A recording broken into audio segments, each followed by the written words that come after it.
இந்த பையனும் அவனோட லவ்வரும் ஜாலியா பேசிட்டு இருக்காங்க. அப்ப அவன் வீட்டுக்கு அவனோட பழைய ஃப்ரெண்ட் ஒருத்தன் வந்திருக்கான். இந்த பையன் கதவை திறந்துட்டு அவனை உள்ள கூப்பிடுறான். அந்த ஃப்ரெண்டு ரொம்ப பதட்டமா திக்கி திக்கி பேசிட்டு இருக்கான். நீ மட்டும்தான் இருக்கியா வீட்டுல, வேற யாரும் இல்லையான்னு கேக்குறான். அதுக்கு அவனும் நான் மட்டும்தான் இருக்கேன்னு போய் சொல்லிடுறான். அவன் ஃப்ரெண்ட் ஒரு கிஃப்ட் பாக்ஸ கொண்டு வந்திருக்கான். இப்ப அந்த ஃப்ரெண்ட் அந்த கிஃப்ட் பாக்ஸ் அந்த பையனுக்கு கொடுத்துட்டு அதை பிரிக்க சொல்றான். இந்த பையனும் அதை ஓபன் பண்ணி பாக்குறான். பார்த்தா அந்த பாக்ஸ் குள்ள கருப்பா இருக்கு. பிளாக் கலரை தவிர வேற எதுவுமே தெரியல. என்னதுடா இதுன்னு கேக்குறான். அதுக்குள்ள அந்த ஃப்ரெண்ட் வேகமா கிளம்பிடுறான். இப்ப இந்த பையனும் அவன் லவ்வரும் அது என்ன பாக்ஸ்னு தெரியாம அதை பாத்துட்டு இருக்காங்க. இந்த பையன் அந்த பாக்ஸ்குள்ள டார்ச் அடிச்சு பாக்குறான். பட் அதுல ஒண்ணுமே தெரியல. அடுத்து ஒரு பென்சில் அதுக்குள்ள தூக்கி போட்டு பாக்குறான். அது உள்ள போயிடுச்சு.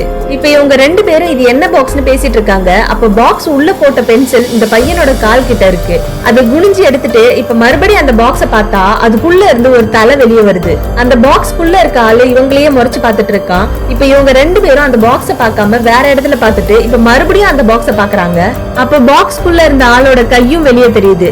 அந்த பாக்ஸ பாத்துட்டே இருந்தா அதுக்குள்ள இருந்து அவன் வெளியே வரமாட்டான்னு புரிஞ்சுக்கிட்டு இப்ப அந்த பையன் அவன் லவ்வரை அந்த பாக்ஸ பாத்துக்க சொல்லிட்டு இப்ப அவன் கார் எடுத்துட்டு அவன் ஃப்ரெண்டு வீட்டுக்கு போயிட்டு இருக்கான்.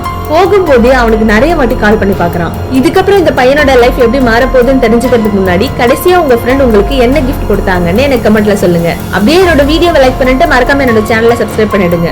இப்ப அந்த பையனோட ஃப்ரெண்ட் போன் எடுத்துட்டு என்ன மன்னிச்சுட்டு அந்த பாக்ஸ பாத்துட்டே இருந்தா அவன் வெளியே வரமாட்டான்னு சொல்றான். அதுக்கு இந்த பையனும் என் லவ்வர் அதை பாத்துட்டு இருக்கா, நான் உன்னை பார்க்க வந்துட்டு இருக்கேன்னு சொல்றான். அதுக்கு அந்த ஃப்ரெண்டும் அந்த பாக்ஸ் யார் ஓபன் பண்றாங்களோ அவங்கதான் அதை பாத்துட்டு இருக்கணும், வேற யார் பார்த்தாலும் அவங்கள பாக்ஸ்குள்ள இருக்கவன் கொன்னுடுவான்னு சொல்றான். இப்ப இந்த பையனும் அவன் லவ்வரை காப்பாத்தணும்னு வீட்டுக்கு போறான். எல்லா பொருளும் கீழே விழுந்து கிடக்குது. இப்ப என்னமோ நடந்திருக்குன்னு ரூம்குள்ள போய் பாக்குறான். யாரோ ஒருத்தன் பாத்ரூம்ல குளிச்சிட்டு இருக்கான். இங்க இருந்து எப்படியாவது தப்பிச்சிடணும்னு திரும்பி பாக்குறான். பார்த்தா அங்க அமானுஷ்யமான மனுஷங்க நிறைய பேர் நின்னுட்டு இருக்காங்க. இந்த லவ்வர்ஸ் ரெண்டு பேரையும் அந்த மனுஷங்க கொன்னுடுறாங்க. இதோட இந்த ஷார்ட் வீடியோ முடியுது. நமக்கு தெரியாத மர்மமான விஷயங்களை ஈஸியா எடுத்துக்க கூடாது. ஏன்னா அதுல இருக்க ஆபத்து நம்ம வாழ்க்கையவே கேள்விக்குறியாக்கிடும்.